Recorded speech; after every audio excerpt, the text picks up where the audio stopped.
What's going on, guys? This is Passive Wealth Strategies for Busy Professionals, the show that teaches you all about passive wealth generation by investing in real estate with a special focus on strategies that work well for busy professionals. Today, our guest is Kathrin Rein, and we are talking about successful real estate investing strategies that she and her clients are deploying in the Miami area and in other high-end markets. But she is a leading realtor in Florida, specifically in the Miami area.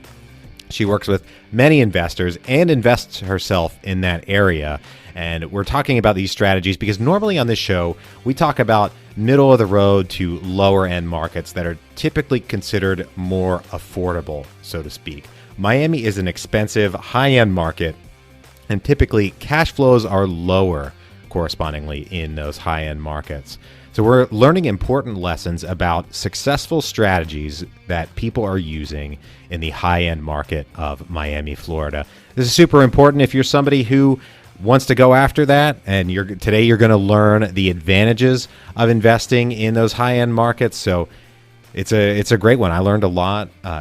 My investments are all in more affordable type of markets, and maybe in the future I will use some of these lessons to invest in a high-end market like Miami, Florida. For those of you who are new to the show, I'm your host, Taylor Loht. I'm a real estate investor, a real estate syndicator, meaning I buy real estate with passive investors and split the returns. Happy to bring this interview to you today. Without further delay, here we go with Kathrin Rein. Kathrin, thank you for joining us today. Hi, my pleasure. Great to talk with you. For those out there who don't know about you and what you do, can you tell us about your business and what you do? Okay, sure. My name is Kathrin Rein. I'm from Southeast Florida, and I'm a real estate professional. I do sell people real estate that brings them money and wealth, and I've been doing really well for all of my clients over the past, I would say, 8 to 9 years. And I do have a real estate portfolio myself that I invest in, and I buy and sell real estate. I think what makes me really unique is that I do go the extra mile for my clients, and they know that I care about them. And my clients do make a lot of money with the properties that I sell them. So I'm really good with numbers. I'm good in analyzing. A lot of them have created passive wealth by buying real estate, and it makes me really happy. So when my clients buy and sell properties, I always feel it's my own money. That's how I treat my clients, as if it was my own money. And last year and the year before, I was the #1 single agent with Keller Williams in the whole state of Florida. So I've been doing really well in real estate, and it's just a big passion of mine. Great. That's awesome. So today I wanted to talk to you. You're in a higher cost market down in Southeast Florida. And on the show, when we talk about real estate, we typically talk about some of the lower cost markets throughout the country where price per unit are a lot lower than the higher end market of Florida. And I wanted to get an understanding of what your clients, when they're looking for investment properties in that area, look for, what strategies they typically pursue, and like who the right investor is. So, let's get the understanding of that. So, sure. Okay. I mean, it depends again, like who the investors are and what they're looking for, right? I mean, we have the multifamily investors, we have the commercial investors, and then we have the people that just want to buy for really, really long term, 20, 30 years down the line. As an investment for their children, so to leave a legacy to them and to leave them land. So, one of the things that we look for in the investments that I make is cash flow, where, we buy at a price so that we're, aiming to earn cash flows. When you're buying at a very high price, you're generally not going to make any cash flow unless you're buying in cash. So are your clients, experiencing cash flow? Or are they really looking for that long-term appreciation? And how are they dealing with that? I do have clients. Most of my clients, they really do want to have cash flow. They are very focused on that. And it depends obviously on the location that you pick, if you have more cash flow or less. And it also depends if you pay cash or if you how much you put down when you finance and your interest rate. I do have also a lot of investors, right? Recently, a lot of them from New York that just want to buy waterfront lands. And it doesn't really matter to them how the house on the land looks like, as long as it's somewhat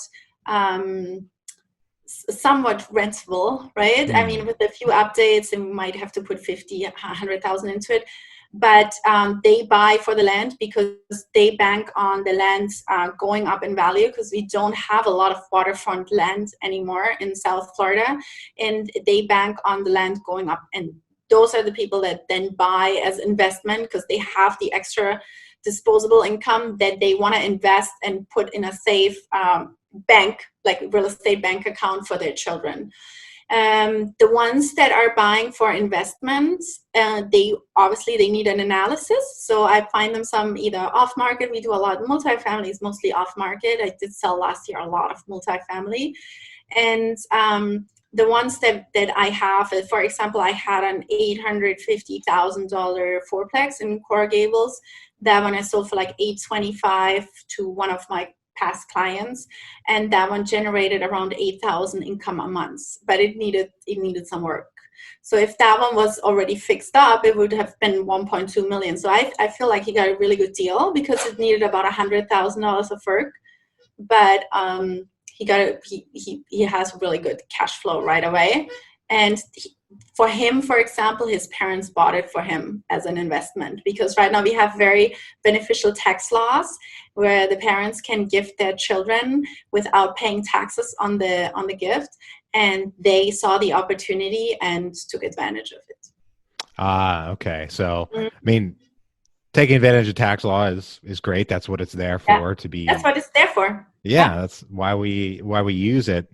So, okay, so it sounds like this is that type of investing is usually for folks on the higher end of the spectrum with more cash to invest, probably higher income earners that are looking to maybe diversify their investments and get into real estate. And, is it a priority for them to cash flow? I mean, it sounds like the kind of the land speculators, if you will. It really depends. I mean, it means the ones that were waterfront, those houses are $3-4 million, and they rent for $13,000-14,000 a month. So you don't talk about getting.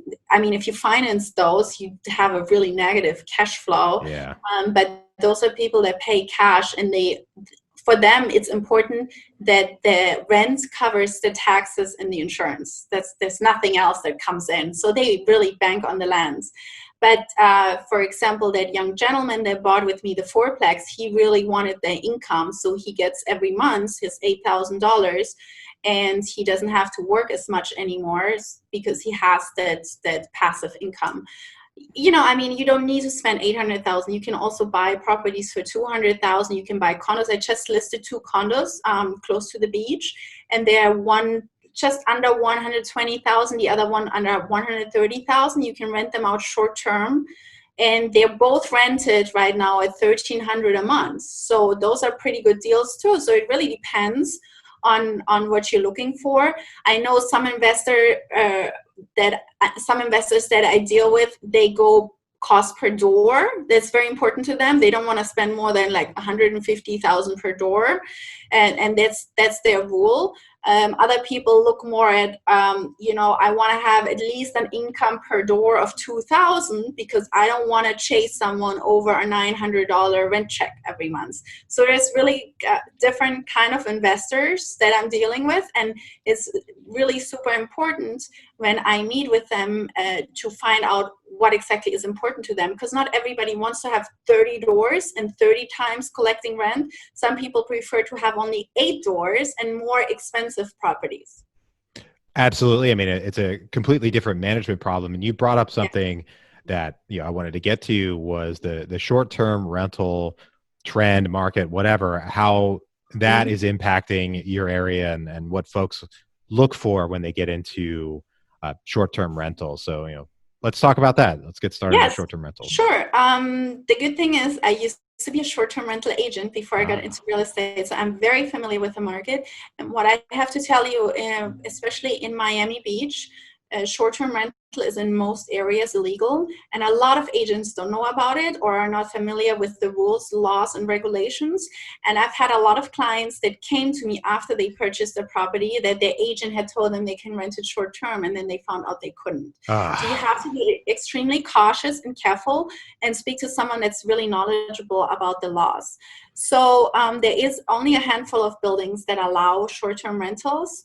And if you rent short-term, you also have to pay certain taxes to the city. You have to pay the hotel tax, and you have to know the rules. So that is very important. And other parts of Miami, it's a little bit easier to rent it short-term. Like Coconut Grove, you can rent it. Coral Gables is not as easy. But you just have to know the laws. And I do have clients all the time that call me, "Hey, Kathrin, I want an oceanfront, 1-bedroom, short-term rental allowed for $150,000. Honestly, I have to tell you, that doesn't exist. Are you a real estate investor looking to earn more money in less time? We've compiled the 5 things holding you back in real estate in a quick 2-page document, which you can get for free by texting real estate to 31996. That's 2 words. Text real estate to 31996. To learn the top 5 things holding you back as a real estate investor, text real estate to 31996. So if you're trying to find something like that, it's almost like finding a unicorn. And I've had a lot of referrals, especially from other agents from out of state, because I do get a lot of referrals from other agents, and they send me someone that has exactly those requirements. And it's hard for me to bring those people back to reality, but I'd rather do it in the beginning than disappoint them later. Okay, so it's not the right fit for your market. I mean, for those folks, do you send them to, I don't know, Fort Lauderdale or another, Yeah, area in Fort of the state? Lauderdale, you can't find that in Miami Beach. You just need to, there's just a handful of buildings, and then they send me like Zillow links. They're like, "What about this building? It says short-term rental allowed." I said, "Yeah, well, the listing agent is probably not familiar with the laws. I mean, you can buy it, but then don't sue me because I didn't disclose that to you." So I always make sure they have like in an email from me saying that it's not allowed. Basically, they can do whatever they want after they own it. I just don't want to be liable, because I don't like to lie to people. I want to give them full disclosure, and I want to keep them as clients. It's for me not just one transaction. It's for me like a lifetime relationship with my clients, and I just it's not worth for me to get one check to lie to someone. I think that's a good way to look at it. Now, you're talking about these buildings where short term is allowed and not allowed. You're saying laws. So is that a matter of the law or like an HOA regulation, or what is the specific restriction? Yeah, that's a good question. Well, sometimes it's both. So the HOA has their rules, and then the city has their rules. So there's basically a map in Miami Beach in what areas it's allowed and it's not allowed. And even if it's in the area allowed and the HOA doesn't allow it, you can't rent it. But even if the HOA allows it and the area does not, you cannot rent it short term. So there is a bunch of buildings that are old Spanish, especially around Lincoln Road, that have in their condo docs no regulations as far as the length of rental, but the area doesn't allow it. So, even if you're allowed from the building, you can't rent it. And the fines are really steep. On the first occurrence, I don't want to put an amount right now because the laws might change in the future, but it was 5 digits. So that was the first, I can say 22,000. It's right now, as of 2020, the first violation. If you get caught doing short-term rentals in an area that's not allowed. Wow. And we've seen people that rented short-term being kicked out by the police. So they're being pretty strict. The city has like people that are looking at all those Airbnb ads, and they've become strict because the hotels don't want to lose their clients to Airbnb rentals, and it's a fine line. I can understand both sides. I went the other day to a Chamber of Commerce meeting, and it was all about short-term rentals, and it was very interesting. And I think they're going to change the laws a little bit to make it a little bit more liberal, but you have to understand both sides. If somebody lives in a condo and they like to enjoy, like, their privacy and their quietness, and then their next door neighbor rents their unit short term with party people. I mean, not everybody that comes to Miami is partying, but can happen. Yeah, if you're renting in that, you're getting an Airbnb at that area. The odds you're partying are pretty high. Correct. But we do work with a few buildings in Fort Lauderdale. Well, there is especially like a few buildings in the Hollywood area, and this is where we normally put people. Okay, so one of the things that some folks do in certain areas to get around this short-term rental regulation is they limit the rentals to 30 days. And that typically when there's a short-term regulation, certain areas, they might say anything less than 30 days, something like that. Yeah. Is that a factor? Well, I feel like if you put the 30 days, it gets out of control because people get creative. They put a contract in for 30 days, but then they just stay a week. I think, if you really don't want as an HOA short-term rental, you should do 6 months or longer. But, I can take sides because I have clients on both sides, so I understand both. Yeah, no, I understand that. It's a never-ending issue in Miami Beach, a never-ending discussion. People suing the city, the city suing the people, it's, yeah. We had actually, one of my listings, we had a tenant that rented it in the past, and the tenant then subletted it short term, and my owner got fined, but we were able to show that we had a long-term contract, and I think they waived the fine. But now I need to put it specifically in every lease, although it says in the lease contract that it's not allowed to sublet it, but I put it again in bold letters: no short-term rental is allowed.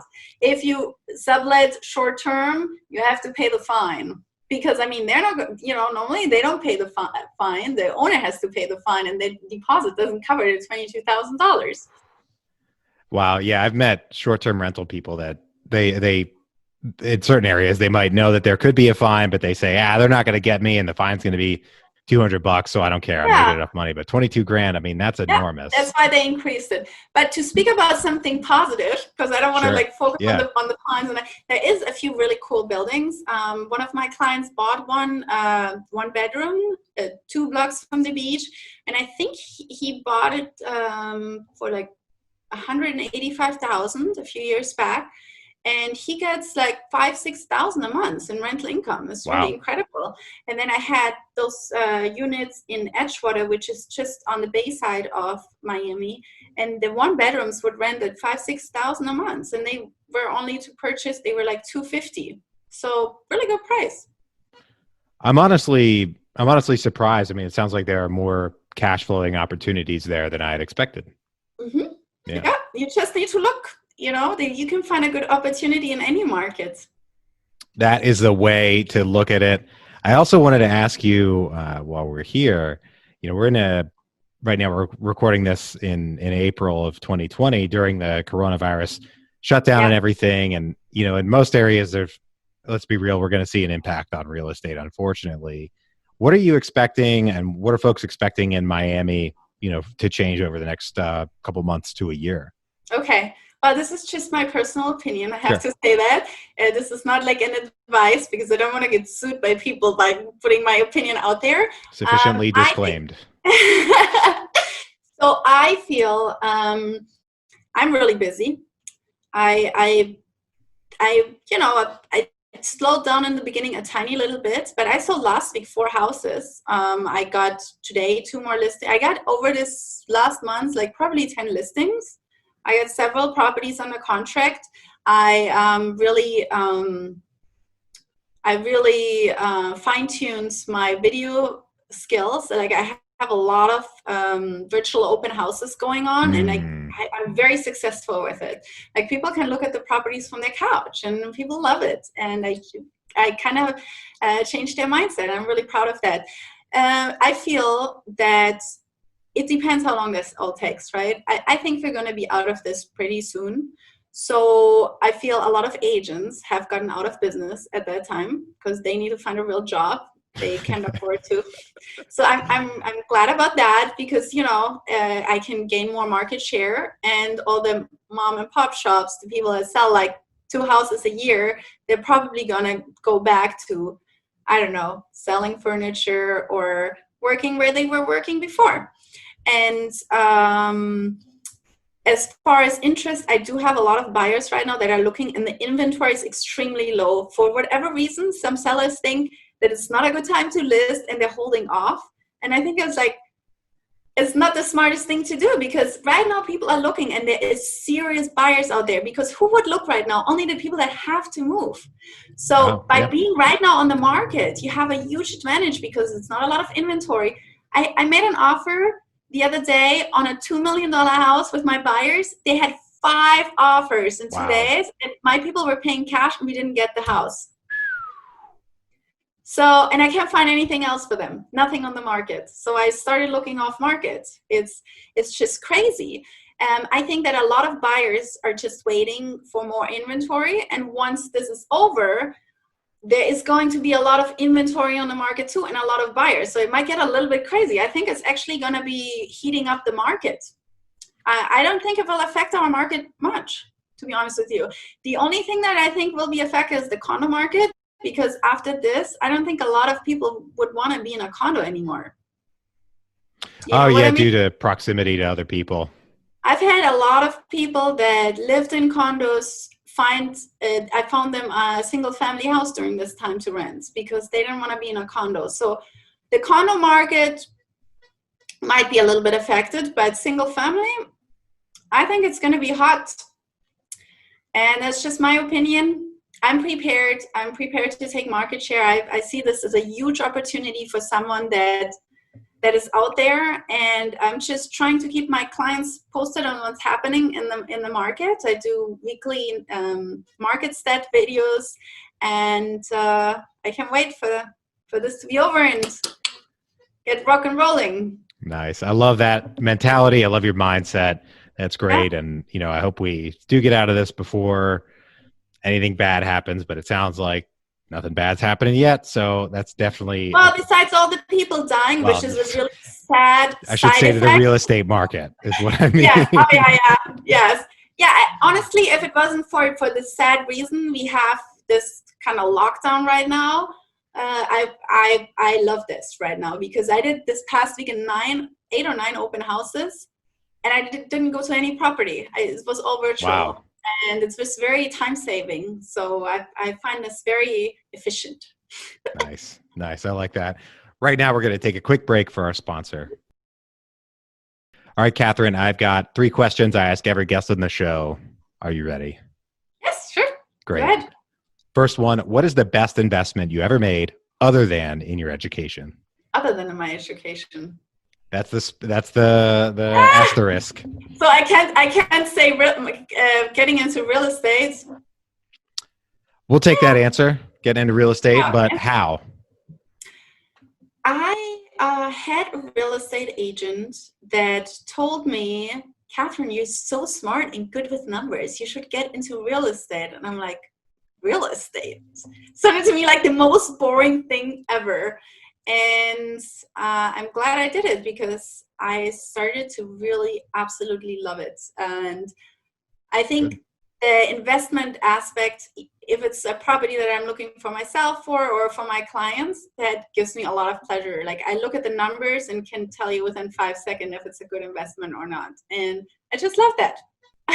And then like real estate is kind of something that has to do with education, but I got really lucky because I started right away at Keller Williams, and I feel the company has provided us not just with tools how to sell real estate, but also how to get passive wealth and how to acquire it and how to keep it. And they really emphasized that a lot since I started, and I don't think I would be where I'm at right now. I came to this country with $700 in my pocket, and now I could already retire just from the passive income I'm getting from my rental properties if I wanted to, but I don't want to. So it has given me a huge opportunity, and I feel it's really hard to find a company that is, you know, so interested in having their agents being wealthy. And I saw that even more now during the crisis with all the things that they offered. It was really phenomenal. So I got really lucky to align myself with the right company. And then as far as investments, since we're talking about real estate, I owned one of my properties. I got it at a really, really good deal. I feel it was like listed below market value. And my husband always sees those deals because, you know, I don't have time for my own deals. I care about everyone else, but not us. So my husband always says, I'm the worst agent on our own deals. So he found this property, and it was a hot property. They had a lot of offers on it, and we put in a cash offer and bought it on a hard money loan. But we refinanced it 4 months later, and it appraised for 50% more. So nice. I got a really good deal. And then the tenant's lease was up, so we were able to raise the rent. So we have a 13% return on it, and the lease goes up every year by, I forgot, 2 or 5%. You have like a several year lease. It's a commercial property. So that is one of my best assets. And after I got that, I got rid of a few other ones, and I'm in the process of finding different properties that give me a better return. Like one of my single family homes right now, I'm closing on it in a week, because I have like 300,000 equity in it, and it gives me zero return. Like the mortgage is 3,500 and rent is 3,500. So it doesn't make any sense to keep it. So I'm looking for a different kind of investment. So I do that every few years. Just keep repositioning. I like it. Yeah. On the other side of that, we had the best investments. What is the worst investment you ever made? I bought a flip. At a good price. I think we bought it at 520, sold it at 920, 400,000 more. Whoa. But I partnered up with someone that I barely knew, and that was supposed to be a general contractor, and I did not keep an eye on the expenses. His budget was 80,000, and he spent everything. So we closed on it with zero profit, and that has taught me to be very careful who I partner up with, extremely careful, not just some stranger from the street. And if I do that, I need to be 100% in and watching the expenses, because I just trusted too much. And I didn't lose. So that's a huge blessing. I didn't lose, and I learned a lot during the process, but we put like so much work into this property and walked away with nothing. Ouch. That hurts. You walked away with nothing and lost time, but learned a lesson. So there's some. Yeah, that happens. I didn't lose. So that's for me a positive thing. It was a learning process. Yeah, absolutely. My favorite question here at the end of the show is, what is the most important lesson that you've learned in business and investing? Location is extremely important. I feel sometimes it's worth to spend 20% more on a property just because the location is phenomenal or A+, even if the return is a little bit lower, or even if the rents are a little bit lower, or if the property needs a little bit of work, because you can change a lot of things on a property, but you can't change the location. And I've always bought in prime location, and I don't regret ever buying in prime location. And I know a lot of people, they want their 10% return, and I'm just not a person that wants to collect their rent with a gun. And in Miami, you have to, if you want a 10% return, you have to be extreme. I couldn't go to collect the rent. I would have to hire someone. And I'd rather have a little bit of a lower return and be in a prime location. And I feel on a long term, it's the best. And then the other thing that I've learned is you can be somewhere in 5 years investment wise, like you never imagined. Like I could have never thought that when I started my first property about in 2012, and I never imagined having so much wealth through real estate. It's just one step at a time, and you can do it. You don't need to have like crazy income. You just need to be really resourceful. You need to be frugal. skip vacations for a few years and put it towards a down payment. And you just do it piece by piece. And once you have more equity in a property, you can cash out, buy another property. And I feel by being in the business, and by being with the right company, I've really learned how to do that, and that's a huge blessing. I don't know what I would do in life without this knowledge now. I'm really grateful. Great. Well, I appreciate everything today, teaching us about your market and the strategies your investors use and many of your experiences. If folks want to learn more about you and they want to get in touch, where can they find you? Yeah, I'm everywhere. If you Google me, there's a lot of my videos. I have a YouTube channel, Beautiful Miami. My website, Beautiful Miami. Oh, this side. No, this side. Okay, this side.